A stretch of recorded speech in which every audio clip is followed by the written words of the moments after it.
Um, Everybody, thanks for joining us. Happy Wednesday. We've got Jim Contardi. How do you pronounce your last name?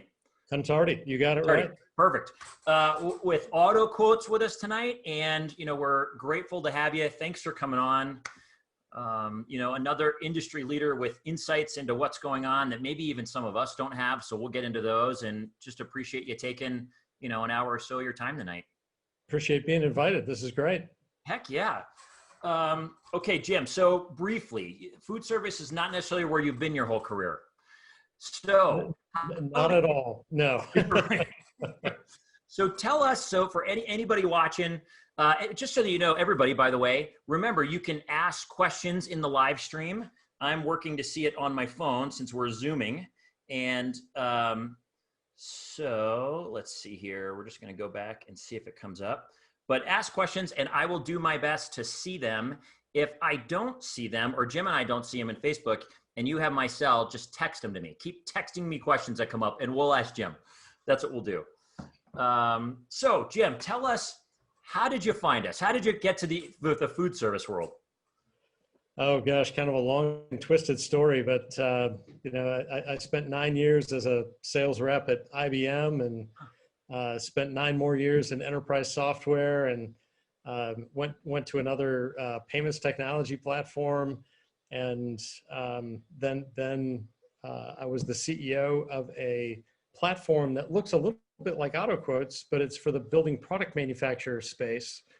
And we grew that company, sold it to another owner, and then the private equity investors that bought AutoQuotes from the Moats family hired me to come in and help grow it and make it successful. And so I've now been in the food service industry for 16 months, I guess, at this point, but it's been a fun ride. Oh my gosh, I'll bet. So I guess your role, the AutoQuotes role, tell me from your vantage point, what is the AutoQuotes role to the industry right now? What's the value? I mean, there's a lot of different values as I think about them, but as you see it. Our vision statement is create order, reduce friction, and make connections. And that's what we view our platform to be. We create order of all the crazy data that's out there and trying to harmonize manufacturer data. We reduce friction by making it easier to quote orders, and we've got accurate data and so forth. And we make connections by creating that connection between the manufacturer rep, and the dealer. And we are a technology platform that just tries to make the industry more efficient. And yeah, we got a bunch of data, and that's probably the key asset that we've got. I like that you're creating order and reducing friction. I mean, anymore in our industry, there's a lot of stepping on toes with information. Whether people they're talking about the same thing but using different language, or whether it's an order or a project, and to be able to house it all the way you do, and providing things like the order tracking things that you do for manufacturers and dealers, et cetera. I think it's a time where dealers have gone national and reps are regional, et cetera, that having the data and creating the order, I would guess, is more essential than ever. Yeah, we think so as well. And the fact that we're operating in this sort of remote, socially distanced environment only makes it that much more important that you've got information at your fingertips, and you don't have to be going into an office to find the stuff or what have you. And I think that we are a really valuable utility to the industry, and I don't want to take that for granted. And we just want to find ways to make it more valuable and help, dealers, manufacturers, everybody kind of come out of this little valley that we're in right now. Heck yeah. Allison Cody is on, by the way. She says hi, which is great. Hey, Allison. Tell me, so you've been in the tech side for most of your career, all of your career, seeing food service. Tell me, is there anything unique about us? It might even be weird. I don't know. But tell me about, from your new perspective coming in, about the spirit of food service people. There's an energy that's different than like I was basically in the construction industry before this. Okay. Um, tech serving construction. Now I'm in tech serving food service, and there's just a different vibe here. And I was sort of processing around, where's that vibe coming from? And clearly, food nourishes the body, Yeah. hospitality nourishes the soul, and food service is almost like you're combining the food and the hospitality, and it's the food service industry that it sort of enables that to happen. And I run into a lot of people, whether it's a rep, manufacturer, a dealer sales rep, and it's like they feel that way about their operator customers. It's like we're here to help them create this sort of communal thing that happens around food service. Yeah. There's a food safety aspect to it. There's a sustainability aspect to it, but there's kind of a purpose. And I've always been drawn to things that have a purpose, and it just feels like this industry has got this really deeply embedded purpose. Man, that is a beautiful way of saying it. I love it. And it seems, I think with now that a lot of people are experiencing some degree of a lack thereof, they're recognizing just what it was doing for them without knowing it in the moment. I mean, we talk about it. I talked to a bunch of K-12, a big K-12 district in Colorado last year, and we were talking, and it's like, when you celebrate, you go to food, and we do it together over food, right? And when you're grieving and you're mourning, you do it with food. You do that together. When there's a conflict that needs to get resolved, oftentimes you do it over food or drink. It's like the medium that creates whatever experience we need to go through with what we're feeling. It's such a fascinating thing. I totally agree. Yeah, it's life's moments are celebrated somehow around food. Yeah, well played. Man, purpose to it. I love it. Man, and that's really neat that you've seen that and experienced that. I mean, relatively quickly in 16 months, and heck, 7 of those haven't been probably visiting many people. Well, visiting this way over the Zoom or the Teams meeting, but now it was fortunate that I had the first 12 months to have face-to-face meetings and go to some of these conferences and trade shows. So. Oh, I'm glad you did. Do you? I don't know, from what you're seeing, and I don't know what you can share or not. So you can tell me that you could tell me, but you'd have to kill me when I ask you this question. But from just a data perspective at AutoQuotes, I mean, are you able to look at the data, see the trends, and are you in a position to make guesses at this point, or about if things are doing okay? Have they risen a little bit? Are they fallen a bit? Like from your perspective? Yeah, I mean, our platform sees tons of quoting activity, and we've got 20,000 plus users on the platform. And I can tell you, the last week of normalcy that we saw was the week of March 2nd. And then after that week, things started to deteriorate, in fact, pretty quickly at that point. And things down pretty low. They came back up pretty quickly. Today, we're looking at 2 different sort of metrics. One is weekly average users, okay, and that's down 16% from where it was the week of March 2nd. Okay. And I think I can attribute that to 2 things. One, with some dealers, there's less activity than there was before. And then, unfortunately, people have been furloughed or laid off, and so they're just not there to use the system anymore. The other metric is quote volume. So what is the dollar volume of equipment or supplies being specified into projects? That's down 24% from where it was March 2nd. And that's attributable to, obviously, operators are doing less buying. At least some operators are. The chains are actually kind of hanging in there, I think. Yeah. And then I think the mix has shifted from being more equipment oriented to more supplies oriented. And so the average price point of supplies, obviously less than equipment.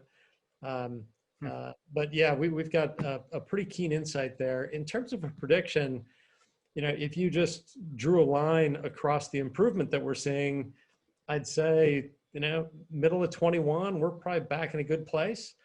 The reason I hesitate to say that's my prediction is, yeah, I just heard from my UK team today, and Scotland has, you know, put a rule in place that dining rooms can't be open anymore. You know, there's some fear that that's going to go to London. You know, they've been harder hit than the U.S., but if there's regions of the U.S. where, because of cold weather and because of, you know, spikes, you know, we see some of those things, yeah, it'll prolong this a bit longer. So, Right. Tell me, so how many continents are you guys on? I mean, how many offices are you managing around the world? yeah, we've got formal offices in the U.S. and the U.K., but we've got customers all over the world. You know, you drop pins on a map, and it seems like it's pretty much everywhere that there's people using the AQ platform. And sometimes it doesn't make sense. Like, why would somebody in Hong Kong be using our platform? Because we don't have equipment that's oriented towards Hong Kong. But I think we get U.S. or Hong Kong operations of a U.S. business that is using the platform to be able to specify an expansion project or what have you. So formally, it's the UK, US, Canada, but informally, it's a lot of places. Sure. Man, way to go. Tell me, would you say you're someone who, in the midst of whatever ups and downs of life, are you someone that typically is optimistic or sees the bright side just generally? You know, I've been pretty much a salesman my whole life, and you can't be a sales guy unless you're optimistic, because you just get kicked to the curb too many times, and you got to just pick yourself up and dust yourself off. And yeah, I'm always looking for what's the bright part of this. You know, it's easy to find the dark parts, but let's find the bright part and let's head towards the bright. Sure. And yeah. What is something? Now, AutoQuotes, you know, different people in the industry are going through different things right now. Some manufacturers are down 80%, some are down 20, you know, restaurants. I mean, your world, other than seeing some quoting volume down, you know, for the most part, I assume there's still projects that you're working on and it doesn't affect a ton at AutoQuotes. Is that an accurate way to look at it? Yes and no. So we're a technology platform, so we're not directly in the line of an operator, you know, buying a combi oven. Yep. Or not buying the combi oven. But you know, when dealers have to let sales reps go, they don't need the licenses for our software anymore, and we feel the impact of that. Or if a manufacturer is having to make tough choices about how they're going to use their marketing budget, and they don't feel like it's, you know, the best decision to list their products on AQ anymore, you know, that affects us. And so we've clearly seen the impact, but I think we're a pretty important tool for manufacturer reps and dealer sales reps. And I think we're a pretty important tool for allowing manufacturers to expose their product to the market. And so we've done okay. It could have been worse. Good for you. And I would agree. I don't know how, you know, I was a rep previously in my life, and now I'm a manufacturer. In both roles, I've used, and our teams have used AutoQuotes, I mean, exclusively for the process of quoting and all that. I mean, it's so powerful. What's something that you're doing with your team to keep spirits up? I mean, if you know, there's a lot of people that are coming to work now from home, right, where I'm at and where you're at. And so maybe to some degree, they're even, if in the past there was a drive to get to work where they could separate personal and professional, it's a lot harder to do that at this point. And what are some things you guys are doing to sort of keep your team spirits upbeat and high? You know, even before all of this, we have been very focused on developing a progressive culture at AutoQuotes. And then, you know, this hit middle of March, and we said, okay, what do we do to keep everybody engaged? And we've got a number of different things. We do something called Question of the Day, and it sort of rotates around people, and on our Teams chat, we put up a question of the day. And, you know, it's a silly question. Usually it has nothing to do with business. and people just love, talking about, well, what's the best thing we ought to be watching on Netflix or, Sure. whatever. And people get to know each other that way. And then every Friday morning, we do something called the Friday Stand Up, and it's a 30-minute meeting. I kick it off. I do 5 minutes of introduction. I turn it over to an employee who has volunteered to offer up some content that they spend 20 minutes on. And then we wrap up with 5 minutes of the one thing you need to know from each department. It's just rapid fire. And people are just going crazy in the chat, and it's just super fun. So, it's things like that where we've created a mechanism for people to engage, even though it's all electronic, because everyone's still work from home. And as far as I can see, we're going to stay work from home. Yeah. Is there a timeline for you guys at all? I'm coming back in. No timeline. It's ironic. We opened an office in Atlanta the first week of March, and we renovated our office in Jacksonville in April. And I was in Jacksonville earlier this week, and the office is absolutely beautiful, but nobody's there. And our employees are actually really enjoying sort of the accountability of working from home, because you kind of have to take responsibility for getting your work done while you're managing, your kid that needs help with their schoolwork and so on and so forth. But it's like everybody has really stepped up, and they're enjoying it, and they're being very productive. There's a couple of parts of the business that are pretty easy to measure productivity, and productivity is actually up, believe it or not. How about that? Amazing. Yeah. That's great that people are able to do that. It seems like a time where it could be more distracting when you're trying to teach and help homeschool and et cetera. Man, good for them. I guess it says a lot about the people you have on your bus, right? Yeah, we've got fantastic people, but it also says, I think, a lot about the way that we trust each other and just enjoy making sure that each other are successful. I love it. You had told me when we talked the first time, it had been your dream. I think you said this. Tell me if I'm saying it wrong, but you'd had a dream to be a CEO of a tech company. That's correct. Talk about the power of, I don't know, why was that your dream? Maybe that's the first place. What was it about that was so moving and inspiring for you? I mentioned this concept of purpose earlier, and I firmly believe that each individual on the planet is here for a purpose. And a lot of times the big challenge is figuring out what that purpose is. And then the next challenge is figuring out how to go and make that purpose happen. Yeah. And I was hearing from people saying, Jim, I don't know why you just have made this career in sales management. I think you'd be a great CEO. And I'd sort of brush it off and like, oh, that's a really nice compliment. And then I got to thinking, it's like, you know what? I really like that whole idea of needing to manage lots of different things simultaneously, just having this swirl of activity and the need to make decisions and so forth.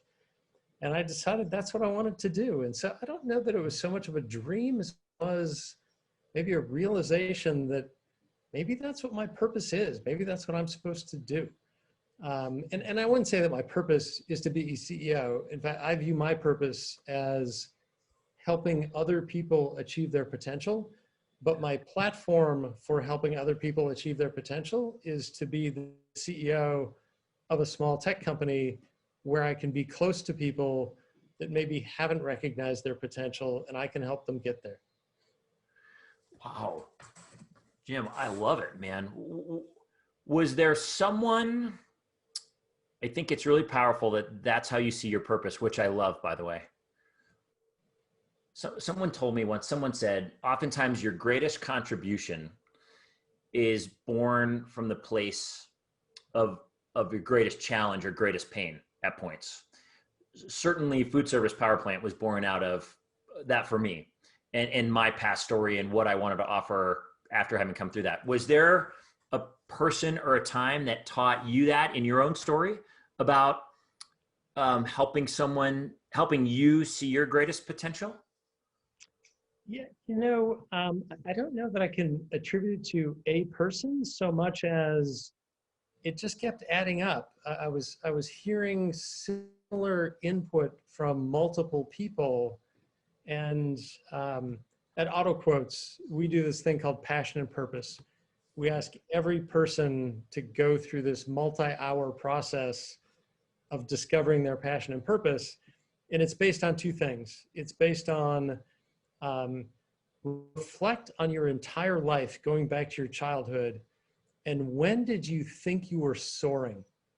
Like imagine a bird soaring, and we as humans soar, and you can think about these times in your life when you soared, and like, oh, what was I was doing when I was soaring? And so you reflect on those moments, and then the other thing is you say, what if people told you you're good at all the time? And if you combine your soaring moments with what people have told you you're good at, it's like, that's your purpose. It's like right in front of you. All you have to do is think about it. And it's this amazing level of discovery for our employees. But I went through this own period of discovery for myself, and it like set me free. Oh my gosh, man. Where, do you remember when you learned that, or was it just something that added up again? Was there like a time or a course you took? Because there was a moment for me where we did like I forget what it was. I went to a conference and we did either a passion test or a purpose statement. And it was very similar. They said like, find your joy and, find where are you most soaring. And it seemed to me like so out of left field, and like, this isn't how the world works. The world works where I get up early and I grind all day and I come home and I help and then I grind more at night. What does it have to do with my joy or my soaring? Or was there a place that you learned that? There's a book called The Accidental CEO. It's an oldie but a goodie business book, and I actually had the opportunity to meet the author. But The Accidental CEO is basically the story of how to find your passion and purpose, how to bring your passion and purpose into the workplace, and how to use that to lead others to find their passion and purpose. Oh my gosh, I love it. That's I haven't met too many leaders or seen too many companies that offer this to their teams, to the individuals that work there. At some point, it feels a little risky. Last week, we were talking with the guy that I work for, Josh Callahan, who him and his family own cow mill.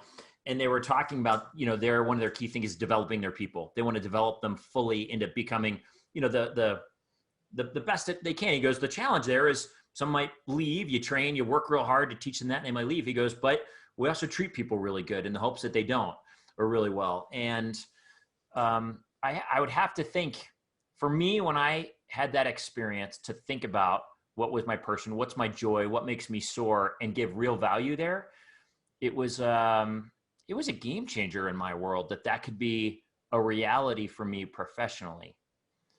Absolutely. And I'd have to think that for your team, it's probably like water on a thirsty soul to hear that from the person that helps lead them.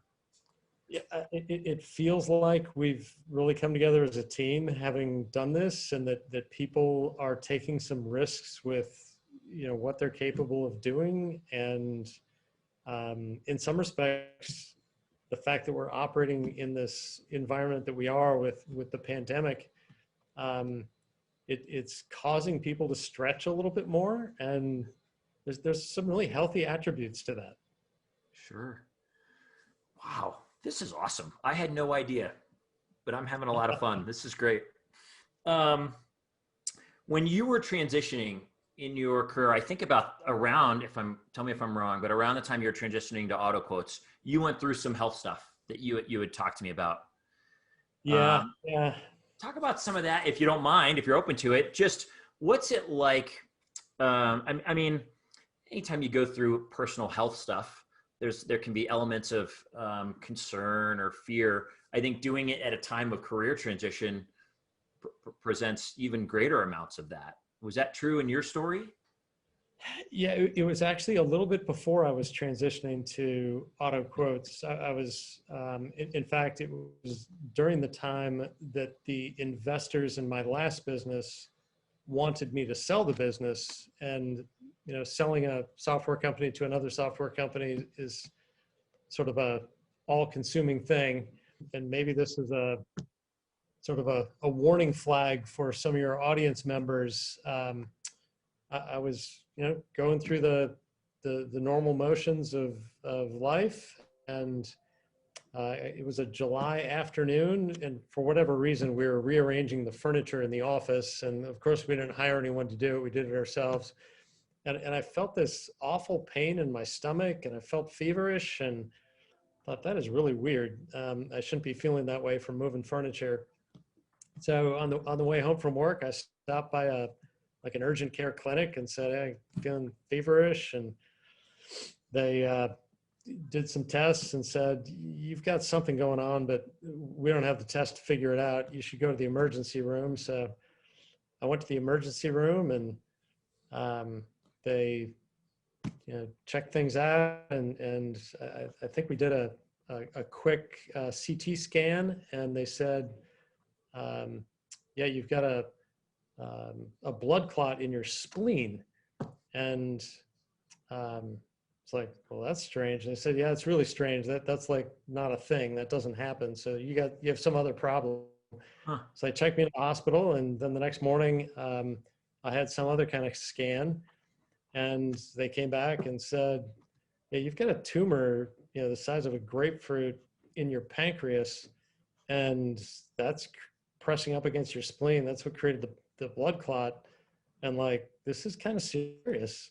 We got to figure out what it is." And then they have an oncologist look at it, and they say, "Yeah, you got pancreatic cancer. And like, we'll do our best to keep you comfortable for the rest of the year, but you probably need to get your affairs in order because, people typically don't live through this."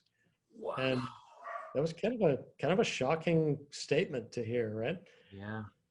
And fortunately, my wife was there with me, and was like, "You know what, we're going to get through this." And then went through a series of things, and had the good fortune to have just this crazy good surgeon, and they did the surgery to remove the tumor, and afterwards they said they got it all. Like, we got it all. And I didn't require chemo or anything like that. And I'm cancer free to this day. I get a scan every 6 months, and it's like, all right, well, my purpose hasn't been fulfilled. I need to keep going here. So I will say to your audience, if something doesn't feel right about your stomach or whatever, have it checked out, because they call it the silent killer because you don't really realize you have it. I certainly didn't either, except for some minor symptoms. So. Oh my gosh. Was purpose was a part of your life before that, correct? Before that moment, this idea? Yeah. It's, having an experience like that I've never had one like that. Is that something, you were already someone who was thinking at a deeper level that was operating within, I think most people that operate at a purpose are a few steps ahead, I guess is what I'd say, or more, I don't know, more in tune or recognizing or living at a deeper level with a greater sense of availability to their role in the world and ways they can serve. But did it change anything in you going through this experience and having a doctor tell you that? My immediate reaction was, I got this. Like, no. I'm going to beat this thing. This doesn't have me. And then, the doctor walks out of the room, and you got a couple hours to think about it. And it's like, oh, wow. That's like, I didn't think I'd ever hear those words. And then you think about your kids and you start thinking about crazy stuff. But yeah, I got past that pretty quick and decided, I'm going to get past this. And but then following all that, it's like, you know what? Life doesn't need to be as complicated as it used to be. Things don't need to be as fast as they used to be. When the kids come home from college, I'm going to put the laptop down and I'm going to spend time with them. I don't need to be looking at my laptop the whole time. And yeah, you just think about things a little bit differently. And it sounds cliche, but yeah, it's a little bit of a wake up call. Good for you. Sounds like you made good decisions in the midst of it. Yeah, hopefully so. I guess it leads to another good next question, which is that caused you to think, you know what, I'm going to make some changes in life. As you look at COVID and how it's slowed us down, or I mean, all the ramifications, which I'm sure we won't understand for years, is there anything you look at during this time and you think, you know what, I actually like this change and I'm going to continue with it. This is something that changed for the good that I'm going to keep living out of. Yeah, there's like a simplification aspect to all this. When you've got a 3-year-old and they misbehave and you put them in timeout for 2 minutes, I almost feel like this was like the global timeout.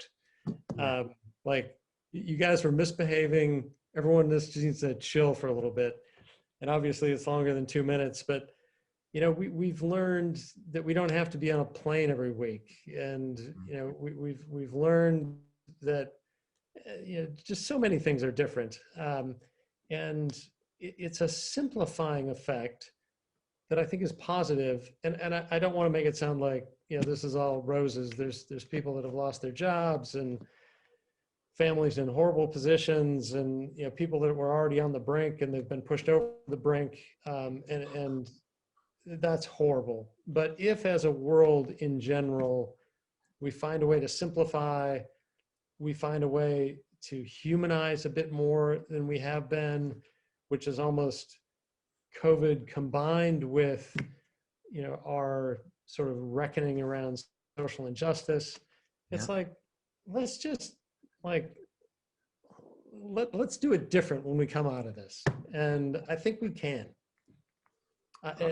Probably once a month, I Google on environmental effect of COVID-19 just to see what some of the stats are. And, the pollution levels down in all these major cities and some of the temperature reconciliation in places. It's like, man, we needed a reset. And this was an awful way to get a reset. But if we make something positive out of it, we find the shiny part, that's good. I'm glad you're looking for it. I appreciate the places you're looking and don't disagree. It felt like we were on the hamster wheel that we couldn't get, from my perspective, it felt like I was on the hamster wheel. I couldn't get to slow down on my own. Yeah. Appreciate how you look at it. What are you doing? What fills your tank? So we talk a lot in the group about helping people at a time where it's, if in the past just naturally life gave them opportunities of joy or to fill their tank, now you might have to be more intentional because there's more things you're working through and challenges that you're trying to solve that maybe you weren't in the past. So for you, what do you do when you're not working and it kind of fills you up? Yeah, just being outdoors is what fills my tank. If it's running or biking or hiking or literally just sitting in the grass with my dog, it's the sun shining. I'm outdoors, and the COVID thing's kind of weird because you're not going to a mall, you're not going to a stadium, you're not doing some of the other things, but you're still dying to get outside, and so kind of all you have is the outdoors, whether it's a park or your yard or whatever it is. And I just have noticed so much more about the beauty of the outdoors. And I don't know if it's, less car traffic or what, but where I live in Atlanta, Georgia, it feels like I see 3 times the number of butterflies this fall than I saw previously. And is it because there are more butterflies, because there's less pollution or something like that? Or is it because I've slowed down and I'm noticing the butterflies? And I don't know which one it is, but I'm just happy to see the butterflies. Right. The good news is you're seeing the butterflies. I wonder. I mean, gosh, I'm no scientist, but I think life does, when it causes you to slow down, provides those opportunities to see things that you just ran by in the past. Yeah. Man, I love it. Jim, I can't wait to share a meal with you someday. This is a fun conversation. I like how you approach life. What about, I mean, obviously, and you're doing it within your company. It's obvious. One of the questions that we talked about was, what are one of your favorite ways to contribute or to serve? I mean, from the perspective, after just getting to connect with you for the last 40 minutes, it's clear that you do that on a day in and day out basis, that it's not like work is work and contributing or serving is something that happens outside. It seems like something that you are doing probably wherever you are, whether it's with your AutoQuotes team, you're serving, you're helping them live more fulfilling lives, find their purpose, et cetera. I'm assuming you do that at home and in your community. But is there anything in particular, I don't know, ways that you love giving back or contributing? There's one particular cause that I'm lined up with, which is homelessness. On the board of an organization called Safe House Outreach, and it's taking people that are on the fringes of Atlanta urban society and helping them to find a purpose, and then transforming from being on the streets and living day to day to being able to find a job, be able to get paid for that job, and then be able to find themselves in an independent living environment.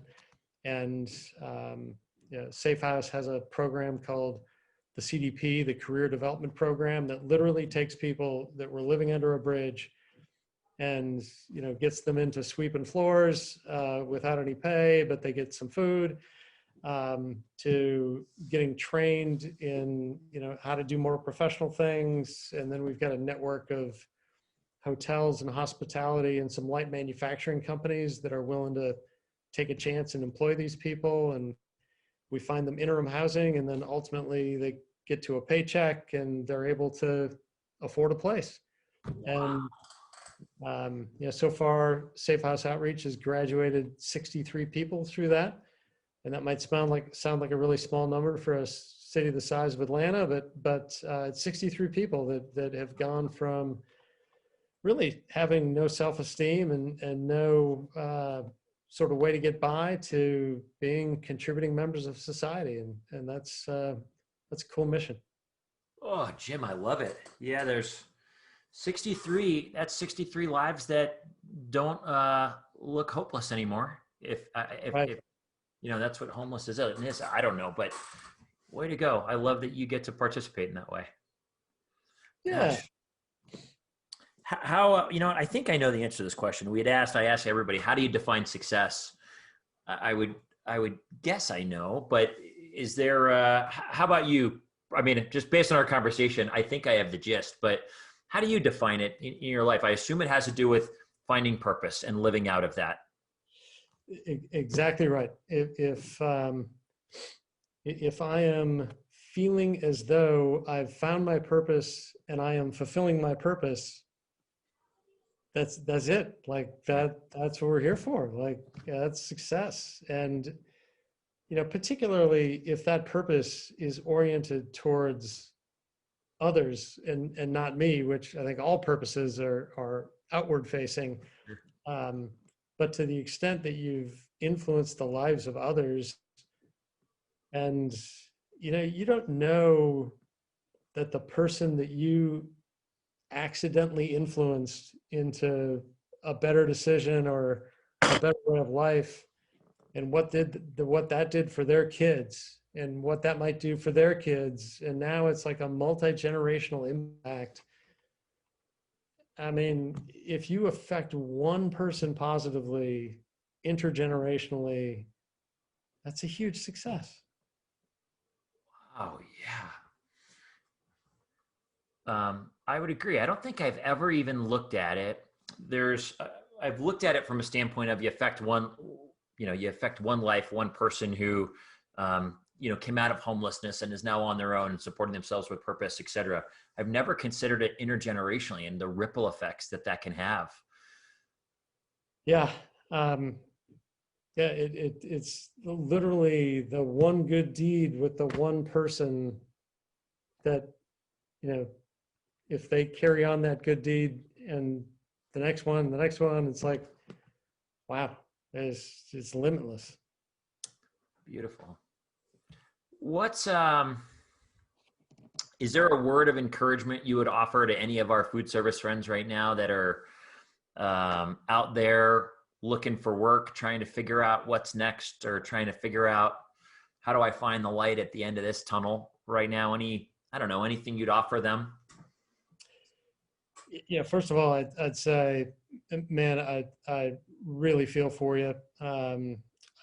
I've been through periods in my career when I wasn't working the way I wanted to be working, and I was knocking on doors and ringing the phone and sending the emails and not getting the response I wanted, and it felt like a long haul. But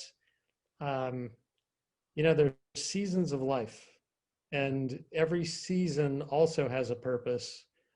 And the season where you're not employed, or things aren't working out the way you want them to, I almost feel like you got to find the other thing. Like, did this give you the time to invest in a relationship, or did this give you the time to learn some new body of knowledge?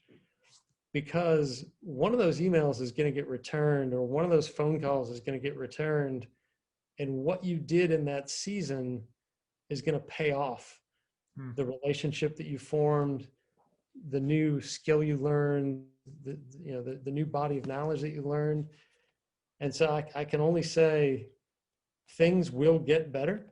Yeah. If being in food service is your calling, it's in tough times at this moment, it will get better. Work on bettering yourself. And when the phone rings, you'll be in a better spot and you'll find your purpose. I don't think, I don't know that anyone said it better yet. Keep doing what you're doing now to elevate and add value and grow. And that moment will come. That it always, this too shall pass. It does pass. And I guess when it does, to your point, do those things now so that when the time does pass, that you're in a better spot to receive whatever opportunities coming your way. Yeah.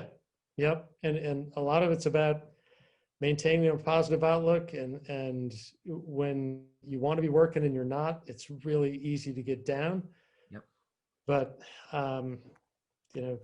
find the person or the inspiration to help you keep going each day, because it's going to turn around and the phone's going to ring. I love it. Thanks for offering that to our community. Yeah, certainly. You are, you're one of my new favorite people. I want to get to know you better. I love your outlook. I love the depth from which you approach the people in your world. I'm glad you made it from tech into food service, because I think there's, honest to gosh, Jim, there's the way you approach people and the eyes that you look through and purpose, et cetera. Our industry needs more of that. And so I'm really glad, thanks to Allison who connected us. And I'm really glad we had you on. And I don't know, thanks for taking an hour and giving us your perspective and offering some hope. It was real hope and value that you offered tonight. Well, I'm glad you think so. An honor to be invited, and great to participate. Awesome. At Food Service Power Plant Network. Hey, remember, you're doing it. You're grinding. It's great. You're still at this thing after 6 months. So be proud of yourself. Give yourself a pat on the back. Remember those proud moments to build up your confidence. Remember from your past, choose little ones in the day. Remember, we're doing it together as a community. There has been, this community has been such a source of good energy for me, for so many people, supporting one another, encouraging one another, offering tools to get through it. Remember, if you're in a particularly tough spot right now, reach out to someone that cares about you. You don't carry that burden alone. Reach out to someone that you trust, who can walk it with you. If you need professional help, go find that. You're always welcome to reach out to me. I'm happy to listen or connect you with someone to make sure that you're in a safe place, a healthy place to go through whatever experience you're going through. Remember, we all do it. We all go through valleys and we all have peaks, and this too shall pass. The light will come, to Jim's point. You just got to keep moving. In the words of our buddy Dave Turner with Tabletop Turner, just keep moving, baby, keep moving. So Jim, thank you. Everybody, thanks for joining us. We will see you next week. Have a great, great night. Thanks, Jim. Thank you, Jason. You got it.